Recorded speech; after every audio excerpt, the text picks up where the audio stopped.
PSSI sudah mengantongi lawan yang akan dihadapi Timnas Indonesia pada FIFA Matchday pada Juni 2026. Namun, Ketua Umum PSSI Erick Thohir enggan mengungkap calon lawan Timnas Indonesia, sebab sampai saat ini PSSI belum mendapatkan kesepakatan resmi secara tertulis.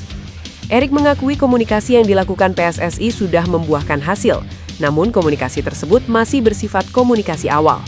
PSSI belum mencapai tahap finalisasi administratif terkait calon lawan Timnas Indonesia. Sebelumnya, Ketua Badan Tim Nasional Sumarji menyebut pihaknya telah mengantongi satu calon lawan untuk FIFA Matchday. Meskipun demikian, Sumarji menegaskan proses tersebut belum mencapai tahap final dan masih menunggu perkembangan komunikasi antara kedua federasi.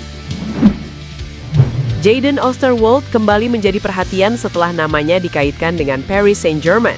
Di saat rumor itu menguat, cerita tentang permintaan orang tuanya agar ia membela Timnas Indonesia ikut mencuat. Oosterwolde mengakui keluarganya tidak pernah berhenti menanyakan pilihan karir internasionalnya. Sang ibu, yang berasal dari Indonesia, disebut rutin mendorongnya agar mempertimbangkan Timnas Garuda. Dalam wawancara dengan A-Sport, Oosterwolde menjelaskan bahwa pertanyaan soal Indonesia datang hampir setiap bulan dari orang tuanya. Jadi mereka menghubungi saya setiap bulan menanyakan apakah saya ingin bermain untuk Indonesia, ucap Oosterwolde. Pernyataan itu memperlihatkan bahwa keputusan sang pemain belum berubah. Ia tetap menempatkan Timnas Belanda sebagai tujuan utama dalam karir internasionalnya. Secara regulasi FIFA, peluang Indonesia masih ada karena Oosterwolde belum pernah tampil untuk tim senior Belanda di ajang resmi. Karena itu, pintu bagi Garuda belum tertutup. Meski sampai sekarang, sang pemain tetap fokus mengejar panggilan dari Ronald Koeman. Kabar baik datang untuk Timnas Indonesia dari Jair Riedewoldt jelang menghadapi FIFA Matchday 2026. Dokumen pemain keturunan itu sudah lengkap dan siap untuk menjalani proses naturalisasi. Sebelumnya, Ketua Umum PSSI Erick Thohir sudah menyampaikan bahwa pihaknya membidik Jair Riedewoldt untuk bisa membela Timnas Indonesia. Proses pengumpulan dokumen saat itu sedang dilakukan. Tidak membutuhkan waktu lama untuk mengumpulkan dokumen itu. Kini PSSI akan secepat mungkin mengejar proses naturalisasi itu supaya Jair Riedewoldt bisa membela Timnas Indonesia. Jair Riedewoldt menjadi pemain kedua yang proses naturalisasinya sedang diproses oleh PSSI. Sebelumnya ada Luke Vickery yang kabarnya tinggal disetujui DPR dan langsung pengambilan sumpah WNI di Australia.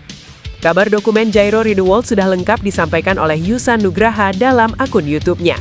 Yusa Nugraha yakin proses naturalisasi Jair Riedewoldt bisa cepat. Untuk saat ini, Jair Riedewoldt tinggal datang ke Indonesia untuk pemeriksaan medis dan sepakat membela Timnas Indonesia. Yusa Nugraha senang Jair Riedewoldt mau bergabung bersama Timnas Indonesia, sebab Timnas Indonesia saat ini membutuhkan pemain di posisi lini tengah. Kabar terbaru menyebut calon lawan Timnas Indonesia di FIFA Matchday Juni 2026 mulai mengerucut.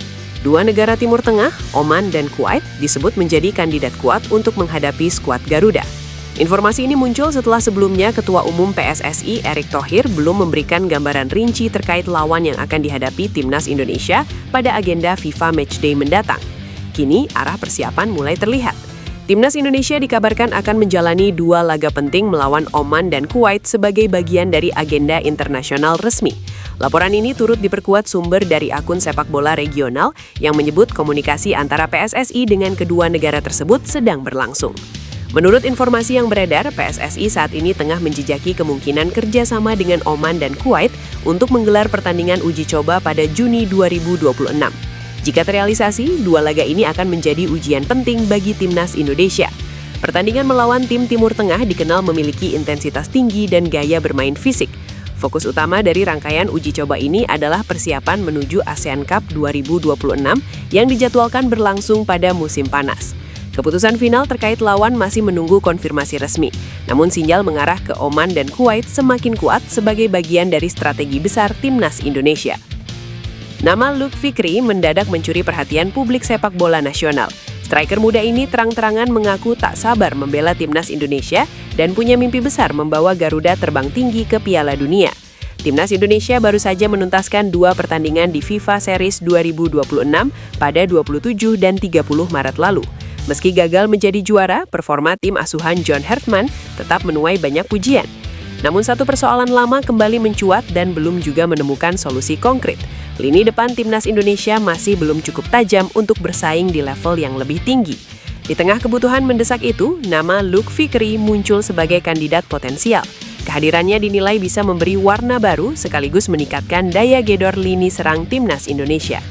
Luke Vickery saat ini bermain untuk MacArthur FC di kompetisi kasta tertinggi Australia, A-League. Meski masih muda, performanya cukup menjanjikan dan menunjukkan perkembangan yang konsisten. Ia telah mencatatkan 19 penampilan bersama MacArthur FC dengan torehan 4 gol dan 1 assist. Catatan tersebut memang belum spektakuler, namun potensinya dinilai sangat besar untuk terus berkembang. Sinyal positif pun datang langsung dari sang pemain. Luke Vickery mengaku sudah menjalin komunikasi dengan pelatih timnas Indonesia John Hartman terkait peluang bergabung. Saya pasti akan terbuka untuk membela timnas Indonesia dan tentunya sangat menarik berada di tim nasional, kata Luke Vickery. Pernyataan tersebut langsung disambut antusias oleh publik sepak bola Indonesia. Banyak yang berharap proses naturalisasinya bisa segera terrealisasi dalam waktu dekat. Tak hanya itu, Luke Vickery juga mengungkapkan ketertarikannya terhadap visi yang dibangun oleh John Hartman. Ia bahkan mengaku sudah beberapa kali berdiskusi langsung dengan sang pelatih. Media Belanda memberi saran kepada PSSI agar segera melayangkan tawaran naturalisasi kepada Dean Zandenbergen untuk timnas Indonesia. Situasi ini tidak terlepas dari krisis lini depan timnas Indonesia yang sudah terjadi sejak era 3 pelatih, yaitu Shin Tae-yong, Patrick Kluivert, dan berlanjut di John Hartman. Nama yang kembali santer dikaitkan dengan timnas Indonesia adalah Dean Zandenbergen.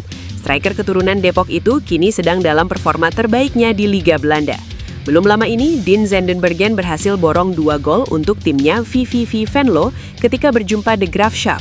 VVV Venlo yang sempat tertinggal 3-1 atas tim tamu De Graafschap hingga menit ke-90 berhasil menyamakan kedudukan melalui brace Dean Zandenbergen di menit 93 dan 96. Yang lebih luar biasanya lagi, Dean Zandenbergen mampu menciptakan 2 gol itu hanya dalam waktu 3 menit saja, sehingga ini menjadi torehan yang impresif untuknya.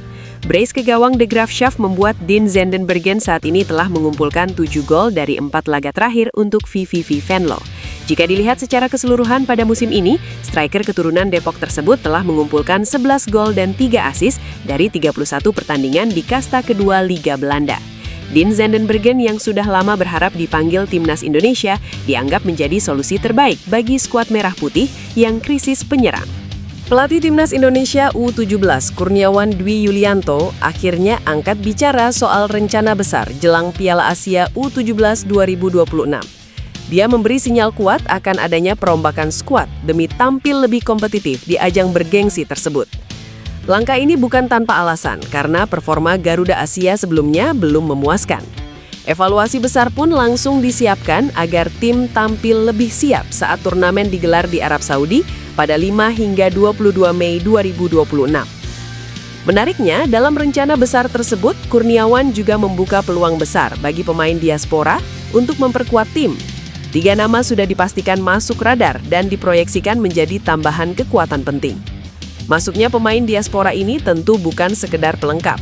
Mereka diharapkan mampu meningkatkan kualitas permainan, terutama dari sisi pengalaman dan mental bertanding di level internasional. Kurniawan juga menegaskan keputusan ini sudah melalui pertimbangan matang. Dia ingin memastikan komposisi 23 pemain benar-benar ideal untuk menghadapi lawan-lawan kuat di Asia. Marcelino Ferdinand akhirnya memberikan kabar gembira bagi pecinta sepak bola tanah air setelah dilaporkan kembali bergabung dalam sesi latihan penuh bersama klub Slovakia AS Trenčín. Kembalinya gelandang muda andalan timnas Indonesia ini menjadi angin segar bagi pelatih John Hartman yang belakangan mengaku sangat merindukan sosok kreatif di lini tengah skuad Garuda. Setelah absen hampir setahun dari panggilan negara akibat cedera hamstring parah, Marcelino Ferdinand kini tengah berpacu dengan waktu untuk memulihkan kebugaran fisiknya demi kembali mengenakan seragam merah putih. Akun Instagram resmi AS Trenčín secara khusus mengunggah momen latihan Marcelino yang telah menepi selama lebih dari 5 bulan dari lapangan hijau. Situasi Marcelino di Eropa ternyata terus dipantau secara ketat oleh nahkoda baru timnas Indonesia, John Hartman. Hartman secara terang-terangan menyebut bahwa absennya Marcelino Ferdinand menjadi salah satu alasan tumpulnya kreativitas permainan Indonesia.